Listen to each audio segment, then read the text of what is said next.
अब हम करेंगे इलस्ट्रेशन 4.3। सिंपली हमें लेबर टर्नओवर कैलकुलेट करना है तीनों मेथड से, separation method, replacement method and flux method से।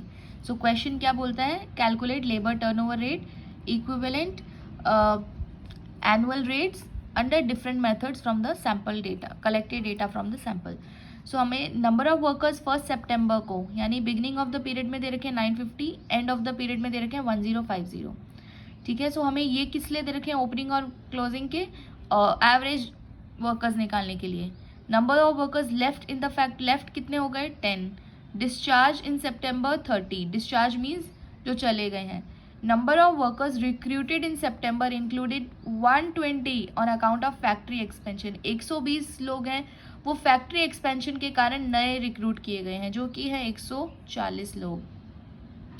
मतलब 140 है, उसमें से 120 जो है ना वो एक्सपेंशन के कारण है, यानी सिर्फ 20 ही हम लोग लेंगे, क्योंकि एक्सपेंशन वाले जो रिक्रूटेड हैं वो हम लोग नहीं लेते हैं। क्यों नहीं लेते हैं? बिकॉज वो तो इस फॉर्मूले में नहीं आएंगे, क्योंकि एक्सपेंशन वाले तो आपको न्यू रिक्रूट करने पड़ेंगे। सपोज आपने नई फैक्ट्री कहीं पे लगाई है तो वो तो ज़रूरी है लगाना, लेकिन रियल जो आपका काम चल रहा था उसमें से आपने कितने अपॉइंट किए हैं वो हमें देखना है, कि पुराना जो काम चल रहा था उसमें आपने कितने नए अपॉइंट किए। जो नई फैक्ट्री एक्वायर की है फैक्ट्री एक्सपेंशन के कारण, उसमें तो आपको नए वर्कर्स चाहिए ही। ठीक है, तो फर्स्ट टाइम वर्कर्स आए हैं तो उनको हमें कैलकुलेट नहीं करना है। सबसे पहले हम लेंगे separation rate method. Labour turnover का क्या फॉर्मूला होता है? Number of separations upon average number of workers into 100। Number of separations की बात करें तो लेफ्ट प्लस डिस्चार्ज, जो चले गए हमारी फैक्ट्री से, डिस्चार्ज हो गए हैं, लेफ्ट हो गए, 10 + 30 हो गया। और एवरेज नंबर ऑफ वर्कर्स कैसे आएंगे? ये रहे ओपनिंग प्लस क्लोजिंग अपॉन 2, यानी 950 + 1050 अपॉन 2 इंटू 100 कर देंगे। ठीक है, इंटू 100 कर दिया तो ये 30 + 10 40 हो गया। और इसको जब हमने सॉल्व किया तो ये 1000 हो गया, क्योंकि देखो 950 + 1050, 950 + 1050 अपॉन 2 1000 हो जाएगा।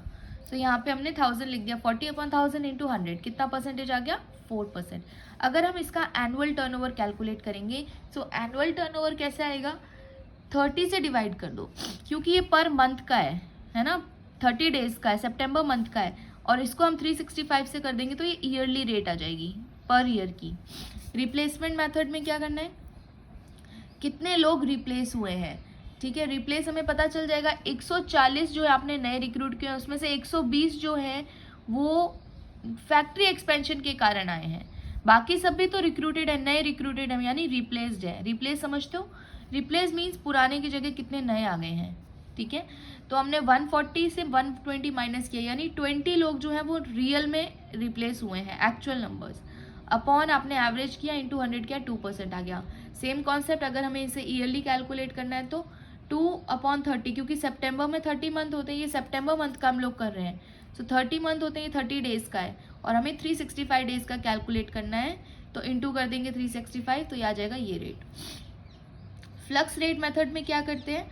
फ्लक्स रेट में हमें 40 + 20, यानी कि जो ये आया है 40 ऊपर वाला number of separations upon actual number of replacement, उनको ऐड करना है, फिर एवरेज से मल्टीप्लाई डिवाइड करना और 100 से मल्टीप्लाई करना है। ठीक है, यानी दोनों का फ्लक्स मेथड जो है वो दोनों को ऐड करना है, सेपरेशन रेट और रिप्लेसमेंट रेट। उसमें भी जो न्यूमरेटर है इनका, नंबर ऑफ सेपरेशंस कितने हैं? 40 हैं, और नंबर ऑफ रिप्लेसमेंट कितना है? 20 है। 40 + 20 अपॉन 1000 इंटू 100 6% हो गया। सेम वेज इसको भी हम लोग ईयरली कर लेंगे, 73%। एक और क्वेश्चन है illustration 4.4। Calculate the following from the following given information, separate rate of labour turnover. Separation rate दे रखा है, एंड अच्छा हमें ये फाइंड आउट करना है, number of workers at the end and in the beginning of the period. Information क्या given है हमको? लेबर टर्नओवर रेट गिवन है, वो भी कौन से मेथड से? फ्लक्स रेट मेथड से 30। Labour turnover rate replacement method से कितना है? 10%। And number of workers replaced, second वाला जो फॉर्मूला उसमें 60। हमने क्या किया? हमने इन सबको एक साथ करने की कोशिश की। देखो एवरेज नंबर ऑफ वर्कर्स कैसे निकालें? आपको पता है रिप्लेसमेंट टर्नओवर रेट, क्योंकि हमें दो चीज़ रिप्लेसमेंट से गिवन है, एक तो ये और एक ये। सो हमने रिप्लेसमेंट का ही फॉर्मूला लगा दिया, number of workers replaced upon average number of workers into 100। सो हमें पता है रेट कितना है, 10% है, वर्कर्स कितने रिप्लेस हुए, 60 हुए हैं, यानी हमारे पास अब ये आ जाएगा workers average number of workers आ जाएंगे। सो ये हो जाएंगे, हमने मान लिया ये x है, एवरेज नंबर ऑफ वर्कर्स को क्या अज्यूम कर लिया, x। सो ये क्रॉस मल्टीप्लाई हो जाएगा, 10x इक्वल्स टू 6000, ये एक इक्वेशन बन गई है, और x इक्वल्स टू 6000 अपॉन 10, यानी एवरेज नंबर ऑफ वर्कर्स हमारे पास आ गए कितने, 600। एवरेज कैसे आ गए, ये x इसके यहाँ पे चला गया नीचे डिवाइड में, 0 से 0 कट गया, 600 एवरेज आ गए। अब हम बात करते हैं सेपरेटेड का क्या फॉर्मूला होता है, आपको पता है कि replacement plus separation equals to flux method, यही होता है, दोनों को प्लस करा हुआ ही फ्लक्स मेथड होता है। सो अगर हमारे पास फ्लक्स मेथड है और रिप्लेसमेंट मेथड है तो सेपरेशन का फॉर्मूला आ जाएगा ना, फ्लक्स में से रिप्लेसमेंट माइनस कर दो तो सेपरेशन आ जाएगा। सो फ्लक्स है 30, सेपरेशन है 10, तो आ गया 20% सेपरेशन मेथड। सो दो चीज़ें हमारे पास आ चुकी है, अब हमें क्या करना है, फॉर्मूले में पुट करना है, number of separations upon average number of workers into 100। Separation वाले मेथड में हमने पुट किया, सो उसको हमने x मान लिया। एवरेज नंबर ऑफ वर्कर्स हम पहले कैलकुलेट कर चुके हैं 60, और ये 20 आ गया, दोनों को मल्टीप्लाई कर दिया 600 इंटू 20%, तो 120 हमारे नंबर ऑफ सेपरेशंस आ गए। सो ये भी आ गया। अब हम कैलकुलेट करते हैं total number of workers.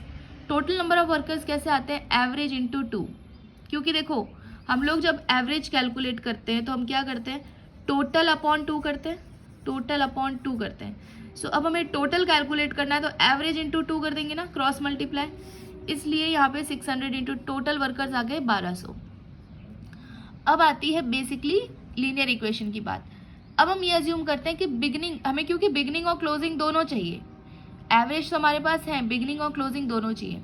So assuming the number of workers, हमने अज्यूम किया x है, तो एंड में कितने हो जाएंगे, जब बिगनिंग में हमें पता चल गया x है तो एंड में कितने हो जाएंगे, नंबर ऑफ वर्कर्स सेपरेटेड, जो चले गए उन्हें माइनस कर दो, जो रिप्लेस हो गए उन्हें ऐड कर दो, यही होता है।